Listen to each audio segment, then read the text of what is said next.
England against New Zealand. It's a match which has been a long time coming. It's been about 4 years since these teams have met. Last time was back on the English tour of New Zealand. So yeah, it's a long time between drinks, and I think us the fans are pretty keen to see how these two teams go against each other. If you go back prior to the Six Nations this year, this was the matchup that everybody wanted to see because England were in sensational form, New Zealand likewise, and it was kind of this big clash of North and South. England a wee bit have gone off the boil since then, so to be fair, a lot of eyes are on next week against Ireland with 1 and 2 in the world, but All Blacks coaching staff, All Blacks players have got their sights firmly set on this game with Steve Hansen even kind of coming out and saying that the result may even be bigger than the Lions tour. So, yeah, it should be a cracker just in terms of where these two teams are at. It's a good question because New Zealand pretty comfortable in the Rugby Championship in the end. They did suffer that one loss. England kind of grinding out a victory last week over South Africa in, I think even England fans will admit, kind of far from impressive fashion. There were times when they were really under the pump, but their defence, if nothing else, did seem to hold. They kicked their goals and they did enough to get a win. So that morale boost may put them on the front foot against New Zealand with the crowd behind them. We will see. The last 5 times they have met, New Zealand has won all 5. But as I said, these results are all pretty historic now, so read into them what you will.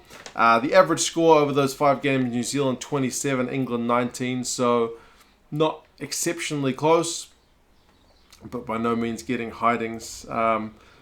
So yeah, the squads, I'll put the squads in the description so you guys can have a look. They have been shuffled around a little bit. Courtney Laws, he's back after having a back injury, so he starts on the bench. I guess they're going to ease him back into things, but he's a good guy to have back. Zach Mercer, though, is out, and he looked all right last week, so it's a bit of a pity, but if you want Courtney Laws back in the side, that's kind of the price you got to pay. Ben Moon is in the side as well. He gets a start. Who else is there? Tom Curry was out with an ankle injury from that last game against the Box, so he's not considered, but Sam Underhill comes in the 7 jersey. And yeah, it's a largely unchanged lineup. Farrell's obviously still at 10 rather than 12. Tio's in at 12. So yeah, for the most part, Ashton gets a start as well for the first time in, I think they said the last time he started was against New Zealand 4 years ago. So it's been a while. Jack Nowell's on the bench. I guess we'll see if Ashton gets to score another try this week because he's got a pretty high success rate anyway. For New Zealand, there's some...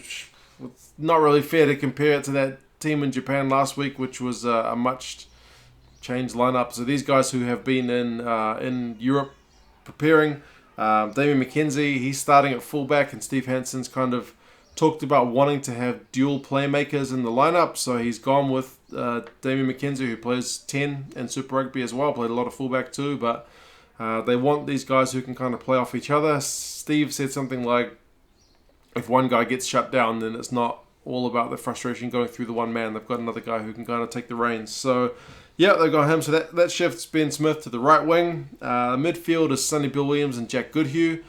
Big guys, so they'll need to be well marked by the likes of Tio because there's some bulk about them.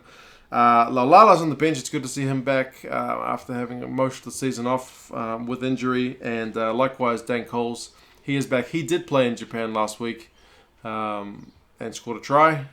But he's still, from what we've heard from the All Blacks team, not 100%. But I guess the only way he's going to get better is by keeping on playing games.